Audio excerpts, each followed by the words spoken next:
ಕ್ಷೇತ್ರದಲ್ಲೂ ಹೆಚ್ಚುತ್ತಿರುವ ಎಐನ ಬಳಕೆ. Adoption of AI in different sectors. AI ಇತ್ತೀಚಿನ ದಿನದಲ್ಲಿ ಎಲ್ಲಾ ಜಾಗದಲ್ಲೂ ಇದೆ.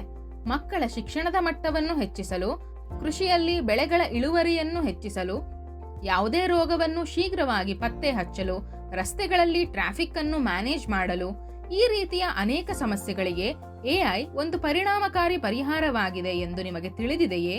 ಇಂದು ನಾವು ಬೇರೆ ಬೇರೆ ಕ್ಷೇತ್ರಗಳಲ್ಲಿ ಎಐನ ಪಾತ್ರವನ್ನು ನೋಡೋಣ.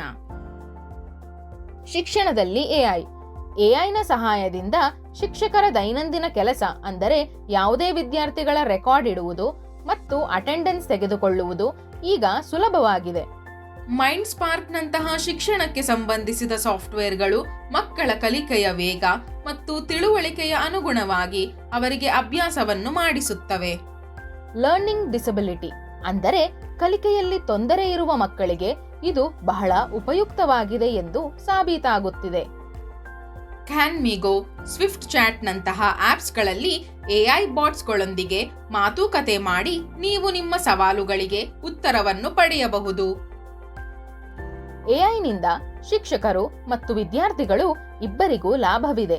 ಭಾರತ ಸರ್ಕಾರವು ಶಾಲೆಗಳಲ್ಲಿ ಎಐ ಬೋಧನೆಯನ್ನು ಉತ್ತೇಜಿಸುತ್ತಿದೆ ಮತ್ತು ಕೆಲವು ಶಾಲೆಗಳು ಎಐಯನ್ನು ಬಳಸಿಕೊಂಡು ಶಾಲಾ ಶಿಕ್ಷಣ ವ್ಯವಸ್ಥೆಯಲ್ಲಿ ಬದಲಾವಣೆ ತರುವ ಪ್ರಯತ್ನವನ್ನು ಕೂಡ ಶುರು ಮಾಡಿವೆ. ಕೃಷಿಯಲ್ಲಿ ಎಐ. ಹೊಲಗಳಲ್ಲಿ ಹವಾಮಾನ ಬದಲಾವಣೆಯಾದರೆ ಅಥವಾ ಬೆಳೆಗಳಿಗೆ ರೋಗಗಳು ಬಂದರೆ ಆಗ ಎಲ್ಲಾ ಶ್ರಮವು ವ್ಯರ್ಥವಾಗುವುದು. ಆದರೆ ಈಗ ಈ ಸಮಸ್ಯೆಗಳಿಗೆ ಪರಿಹಾರಗಳನ್ನು ಸಹ ಎಐನ ಸಹಾಯದಿಂದ ಹುಡುಕಲಾಗುತ್ತಿದೆ. ಡ್ರೋನ್ಗಳು ಮತ್ತು ಸೆನ್ಸರ್ಗಳು ಹೊಲಗಳ ಬಗ್ಗೆ ಮಾಹಿತಿ ನೀಡುತ್ತವೆ ಮತ್ತು ಎಐ ಎಲ್ಲಿ ನೀರು ಹಾಕಬೇಕು ಮತ್ತು ಎಲ್ಲಿ ಔಷಧವನ್ನು ಸಿಂಪಡಿಸಬೇಕು ಎಂದು ಹೇಳುತ್ತದೆ. ಉದಾಹರಣೆಗೆ, ಭಾರತ ಸರ್ಕಾರವು ಕ್ರಾಪಿಕ್ ಇನಿಷಿಯೇಟಿವ್ನ ಮೂಲಕ ರೈತರಿಗೆ ಬೆಳೆಗಳ ಸ್ಥಿತಿ, ರೋಗಗಳು ಮತ್ತು ಸರಿಯಾದ ಸಮಯದಲ್ಲಿ ಸಲಹೆ ನೀಡಲು ಸಹಾಯ ಮಾಡುವ ಎಐ ಟೂಲ್ಸ್ಗಳನ್ನು ಅಭಿವೃದ್ಧಿಪಡಿಸುತ್ತಿದೆ. ಪ್ಲಾಂಟಿಕ್ಸ್ನಂತಹ ಎಐ ಟೂಲ್ಸ್ ಬೆಳೆಗಳ ಫೋಟೋ ತೆಗೆದುಕೊಂಡು ರೋಗವನ್ನು ಗುರುತಿಸಬಹುದು. ಕೃಷಿಗೆ ಸಂಬಂಧಿಸಿದ ಪ್ರಶ್ನೆಗಳಿಗಾಗಿ ಕಿಸಾನ್ ಇ ಮಿತ್ರ ನಂತ ಚಾಟ್ಬಾಟ್ಸ್ ರೈತರಿಗೆ ಸಹಾಯ ಮಾಡುತ್ತಿವೆ. ಆರೋಗ್ಯದಲ್ಲಿ ಎಐ. ಕಾಯಿಲೆಗಳನ್ನು ಪತ್ತೆ ಹಚ್ಚಲು ಮತ್ತು ಅದಕ್ಕೆ ಚಿಕಿತ್ಸೆ ನೀಡಲು ಎಐನ ಸಹಯೋಗ ಪಡೆಯಲಾಗುತ್ತಿದೆ. ಎಕ್ಸ್ರೇ, ಎಂಆರ್ಐ ಅಥವಾ ಕಣ್ಣಿನ ಫೋಟೋಗಳಂತಹ ಮೆಡಿಕಲ್ ರಿಪೋರ್ಟ್ಸ್ಗಳನ್ನು ತ್ವರಿತವಾಗಿ ಓದಿಕೊಂಡು ರೋಗವನ್ನು ಗುರುತಿಸುವುದರಲ್ಲಿ ಎಐ ಸಾಮರ್ಥ್ಯವನ್ನು ಹೊಂದಿದೆ. ಉದಾಹರಣೆಗೆ, ಒಂದು ಭಾರತೀಯ ಸ್ಟಾರ್ಟ್ಅಪ್ನ ಎಐ ಸಿಸ್ಟಮ್ ಕ್ಯೂರ್.ai. ಈಗ ಇದನ್ನು ಸರ್ಕಾರಿ ಆಸ್ಪತ್ರೆಗಳಲ್ಲಿ ಟಿಬಿ ಪತ್ತೆ ಹಚ್ಚಲು ಮತ್ತು ಎಕ್ಸ್ರೇ ರಿಪೋರ್ಟ್ಗಳನ್ನು ಓದಲು ಬಳಸಲಾಗುತ್ತಿದೆ. ಮೆಡಿಬಡಿ, ಇ ಸಂಜೀವಿನಿನಂತಹ ಎಐ ಚಾಟ್ಬಾಟ್ಗಳು ಸಾಮಾನ್ಯ ಆರೋಗ್ಯ ಪ್ರಶ್ನೆಗಳಿಗೆ ಉತ್ತರಿಸುತ್ತಿವೆ. ಉದಾಹರಣೆಗೆ, ಜ್ವರ ಬಂದಾಗ ಏನು ತಿನ್ನಬೇಕು ಅಥವಾ ಯಾವಾಗ ಔಷಧಿ ತೆಗೆದುಕೊಳ್ಳಬೇಕು ಎಂದು.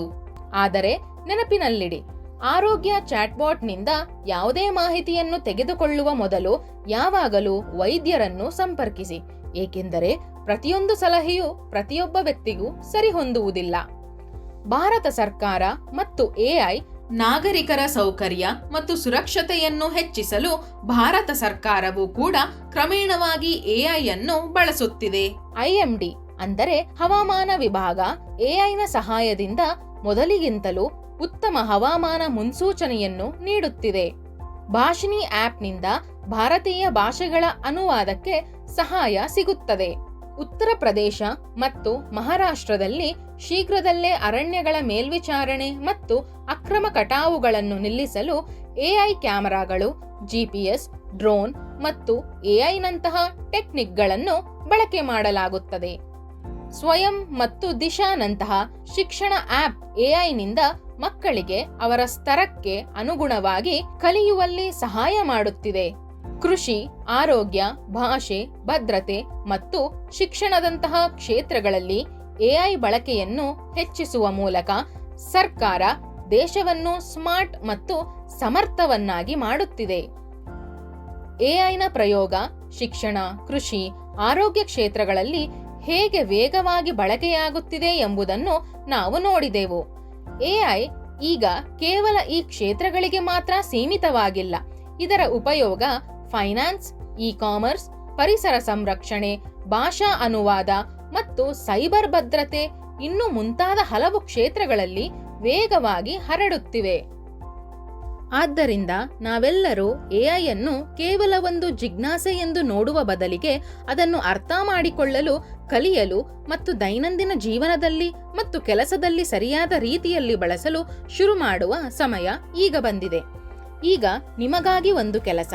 ಎಐಗೆ ಸಂಬಂಧಿಸಿದ ಒಂದು ಹೊಸ ಟೂಲ್ಸ್ ಅನ್ನು ಹುಡುಕಿ, ಪ್ರಯೋಗಿಸಿ ನೋಡಿ ಮತ್ತು ಅದು ನಿಮ್ಮ ಯಾವ ಕೆಲಸದಲ್ಲಾದರೂ ಸಹಾಯ ಮಾಡಿತೆ ಎಂದು ಯೋಚಿಸಿ.